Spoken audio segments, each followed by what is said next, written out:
Madame, monsieur, bonsoir. Le 20h de ce 2 juillet 2019 sur Reflet d'Afrique Télévision, les titres de ce journal.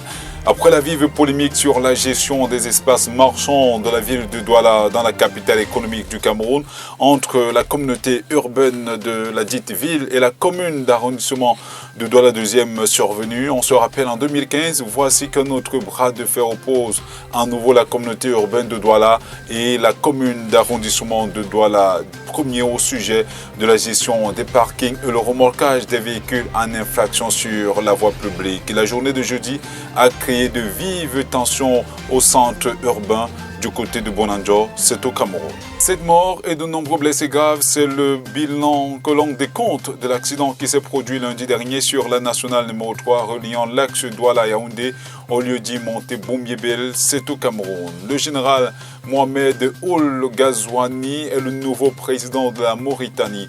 Après les élections du premier tour, tenues le 22 juin dernier qui donnait le général Ghazouani vainqueur avec une majorité de 52%, le Conseil constitutionnel vient de confirmer sa victoire. Il n'y aura donc plus de second tour pour cette élection présidentielle.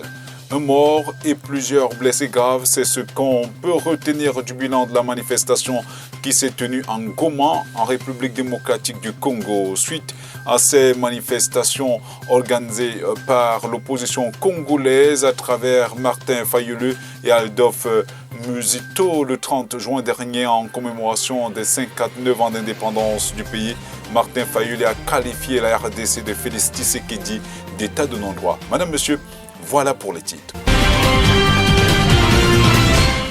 Madame, monsieur, bonsoir. Bienvenue au journal. 7 morts et de nombreux blessés graves, c'est ce que l'on décompte de l'accident qui s'est produit lundi dernier sur la nationale numéro 3 reliant l'axe Douala à Yaoundé au lieu dit Monté-Boumiébel, c'est au Cameroun. Dans un communiqué signé du ministre des Transports, Jean-Ernest Massina Ngalé-Bibéhé, l'accident est parti de la collision entre un bus gros porteur de 70 places de l'agence de voyage Général Express et un car de marque Toyota IAS. Le ministre qui a exprimé les condoléances du gouvernement et les siennes aux familles des victimes et un prompt rétablissement aux blessés graves a promis de sanctionner sévèrement les responsables de cet accident une fois l'enquête terminée. Barrage hydroélectrique de Lompanga, 800 ex-ouvriers réclament le droit non-paiement des indemnités de logement, non-remboursement des retenues opérées sur des salaires non prises en charge de la Caisse nationale de prévoyance sociale. Tels sont les motifs de la correspondance adressée à la représentante de la Banque mondiale, Elisabeth Husband, qui était en séjour au Cameroun. Les anciens employés du barrage hydroélectrique de Lompanga à l'Est Cameroun, représentés par le syndicat des travailleurs du secteur de développement des ouvrages de production, de transport et de régulation de l'électricité, réclament un montant de 800 millions de francs CFA au maître d'ouvrage Electricity Development Code et à l'entrepreneur China International Water and Electricity. À la suite de leur correspondance, la représentante de la Banque mondiale au Cameroun leur a proposé de se rapprocher des services de la Caisse nationale de prévoyance sociale afin de trouver des solutions à cette impasse. Une affaire à suivre donc. Après la vive polémique sur la gestion des espaces marchands de la ville de Douala dans la capitale économique du Cameroun, entre la communauté urbaine de la dite ville et la commune d'arrondissement de Douala 2e, nous le soulignons en titre survenu en 2015, voici que notre bras de fer oppose à nouveau la communauté urbaine de Douala et la commune d'arrondissement de Douala, premier au sujet de la gestion des parkings et le remorquage des véhicules en infraction. Et on se rappelle d'ailleurs que la journée de jeudi dernier a donné lieu à des échauffourées assez importantes du côté du centre des affaires de Bonanjo. Un conflit de compétences par communiqué radio-presse qui met une fois de plus en branle le processus de décentralisation qui se porte pas suffisamment bien au Cameroun. Pour plus de détails, ce récit de Luc Biga.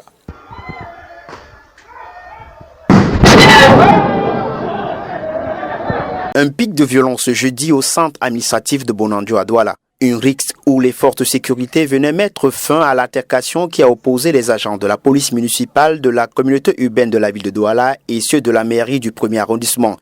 L'un des sites que compte la capitale économique du Cameroun.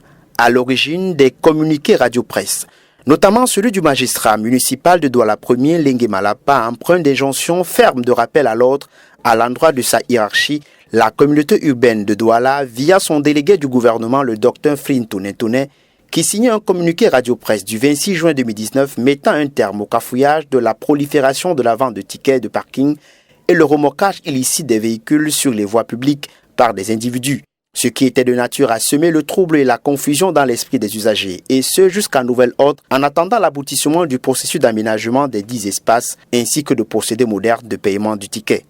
Une mesure battue en brèche dans cet autre communiqué radio-presse diffusé le lendemain sur la toile, faisant état de ce que la commune d'arrondissement de Douala 1er rassure ses opérateurs économiques et les usagers de son ressort de compétences que, conformément à la loi numéro 2004/18 du 22 juillet 2004 fixant les règles applicables aux communes, les parkings aménagés et matérialisés par sa municipalité continuent d'être perçus par les agents commis à cet effet, identifiables par des ordres de service et badges de la mairie de Douala 1er.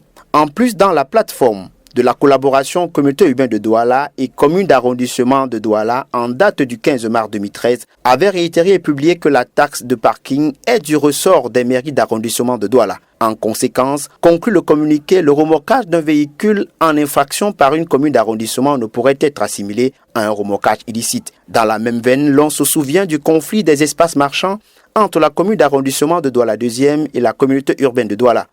Le maire Denis Fampou s'était finalement doté des résolutions lui permettant de gérer les espaces situés sur son territoire conformément à l'application du décret numéro 2015/1375/PM du 8 juin 2015.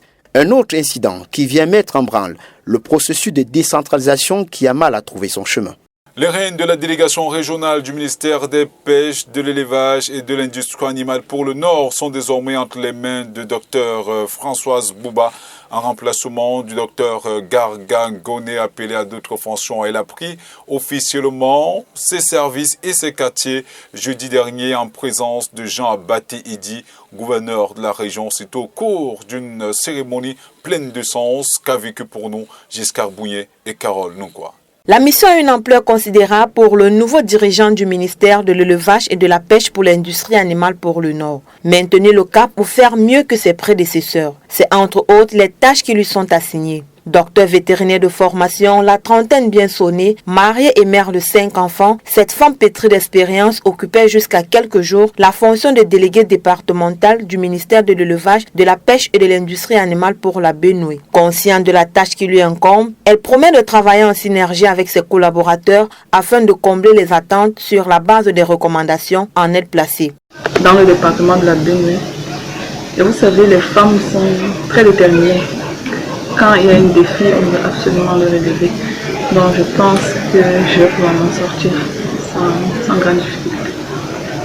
Ils étaient tous là, les désormais collaborateurs de la nouvelle promue, pour prendre part activement à cette cérémonie de passation de service. Conscient que leur rapport n'est pas négligeable pour accompagner le nouveau délégué dans l'atteinte de ses objectifs, il promet de tout mettre en œuvre afin de faciliter la tâche à cette promue du jour. Le numéro 1 de la région, qui assurait la passation ce jeudi 27 juin, n'a pas manqué de réitérer les ambitions du gouvernement ainsi que ses instructions qui sont celles de produire de bons résultats et de bénéficier de plus de projets pour le Nord. Il a également insisté sur la franche collaboration entre le nouveau délégué du ministère de l'Élevage, de la Pêche et de l'Industrie animale et ses collaborateurs afin de préserver la paix dans son unité de commandement. C'est dans un climat de paix que le personnel de la délégation du ministère de l'Élevage, de la Pêche et de l'Industrie animale pour le Nord a accueilli leur nouveau manager comme il se doit. Pour le délégué sortant Garga Goné, appelé à d'autres fonctions par la voie la plus autorisée, il a été félicité du travail jusque-là abattu et quitte le Nord la tête haute, surtout après 6 ans de loyaux service. Il laisse une délégation pleine de santé pour désormais s'occuper de la cellule vétérinaire aux services centraux du ministère de l'Élevage, de la Pêche et de l'Industrie animale. En apportant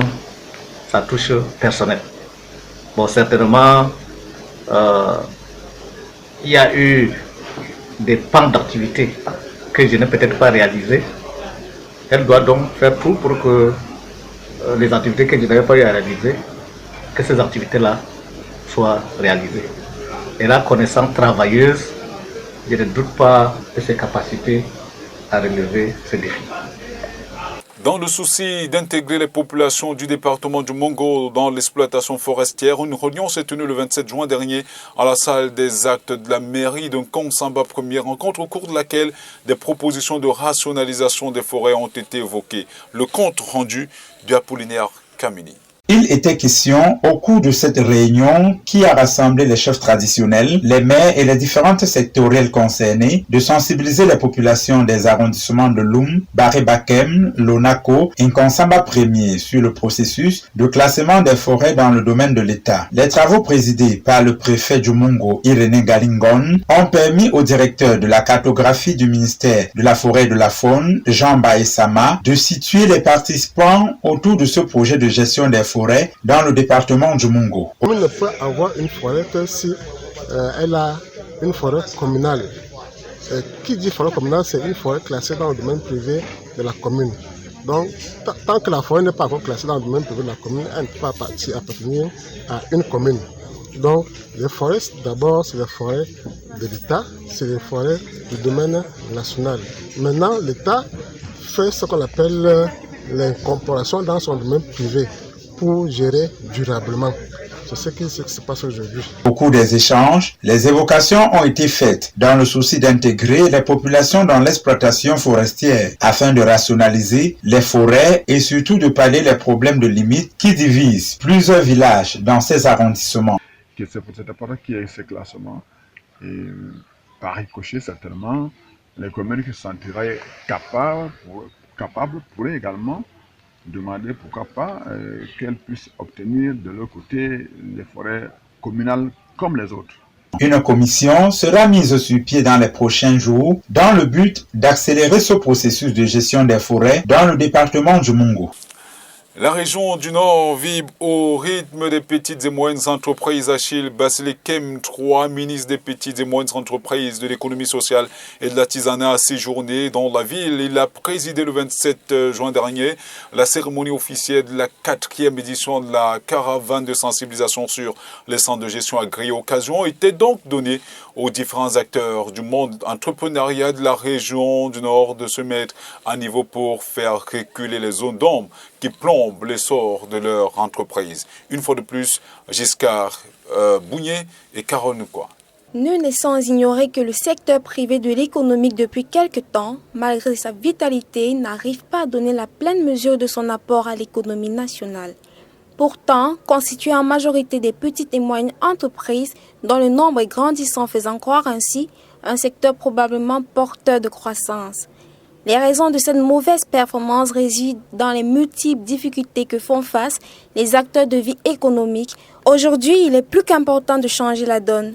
Le gouvernement a donc mis sur pied les CGA, Centres de gestion agréés, qui est l'instrument qui cible les TPE, très petites entreprises, et les PE, petites entreprises, en leur apportant les accompagnements indispensables pour l'accomplissement de leurs démarches administratives et l'amélioration des aptitudes comptables, fiscale et managériale. L'objectif de cette caravane de sensibilisation sur les CGA vient donc à point nommé. Il faut dire que les centres de gestion agréés sont un dispositif qui a été pensé par le gouvernement à l'intention des petites et moyennes entreprises et surtout des acteurs du monde entrepreneurial dans leur ensemble, que ce soit les micros, les petites et moyennes entreprises, que ce soit finalement même les artisans. C'est de permettre en fait un plus grand développement du civisme fiscal. Il s'agit en quelque sorte, en se rendant auprès des centres de gestion agréés, de se faire aider pour non seulement bien faire tenir sa comptabilité, mais aussi de s'assurer qu'on rentre ainsi dans un cercle vertueux pour permettre à notre pays de mieux tirer parti de l'activité économique et surtout dans ce contexte-là de pouvoir optimiser l'assiette fiscale.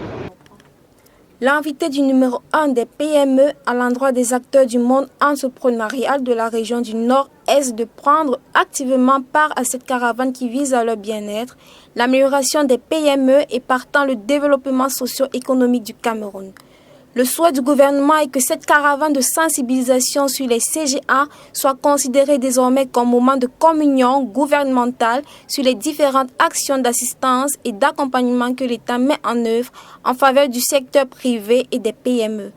Un autre temps fort de cette journée est la visite des stands où le ministre a pu apprécier l'esprit de créativité que seuls ces artisans ont la maîtrise, de la fabrication des produits cosmétiques, des huiles de neem reconnues pour ses vertus pour la santé, des laits de baobab, des huiles d'arachide, de soja, pour ne citer que cela. La visite d'Achille Basilicain III s'est achevée par les visites des services déconcentrés du MIMPMESA dans le chef-lieu de la région du Nord, entre la délégation régionale, le village artisanal et l'arrêt important au centre artisanal du Nord, où les merveilles de cette partie du pays et d'ailleurs ont pu émerveiller le ministre et sa suite. 23 morts et de nombreux blessés, tel est le bilan de la nouvelle attaque qui s'est produite dimanche 30 juin au centre du Mali dans deux villages Peul situés à quelques kilomètres de la frontière avec le Burkina Faso. Ces morts portent la signature des chasseurs qui ont pris d'assaut les villages Bidi et Saran à 14 h. Les forces armées maliennes qui sont arrivées très tard après la lettre donnée par les populations, de nombreuses femmes, hommes et enfants ont été tués au cours de cette manifestation. Le général Mohamed Ould Ghazouani est le nouveau président de la Mauritanie après les élections du premier tour tenues le 22 juin dernier qui donnait le général vainqueur avec une majorité de 52%. Le Conseil constitutionnel vient de confirmer sa victoire. Il n'y aura donc plus de second tour pour cette élection présidentielle. Le Conseil constitutionnel a rejeté tous les recours de l'opposition pour insuffisance de preuves. Et les 4 partis de l'opposition ont donc fait front commun pour décrier les irrégularités, voilà j'arrive, observées lors de ce scrutin. Le général Ghazouani prendra ses quartiers au palais présidentiel le 2 août prochain. Un mort et plusieurs blessés, c'est ce que l'on peut retenir du bilan des manifestations qui se sont produites du côté de Ngoma en République démocratique du Congo suite à ces manifestations organisées par l'opposition congolaise à travers Martin Fayulu et Adolphe Musito le 30 juin dernier en commémoration des 59 ans de l'indépendance du pays. Martin Fayulu a dénoncé un état de non-droit, a-t-il souligné, il faudrait le préciser ici, car la manifestation aurait été étouffée dans l'œuf. Il convient également de souligner que cette manifestation n'avait pas reçu l'aval des autorités administratives. Madame, Monsieur, c'est sur cette note que nous mettons définitivement un terme à ce journal. Merci de l'avoir écouté. Les programmes sont en continu sur Reflet d'Afrique Télévision. Au revoir.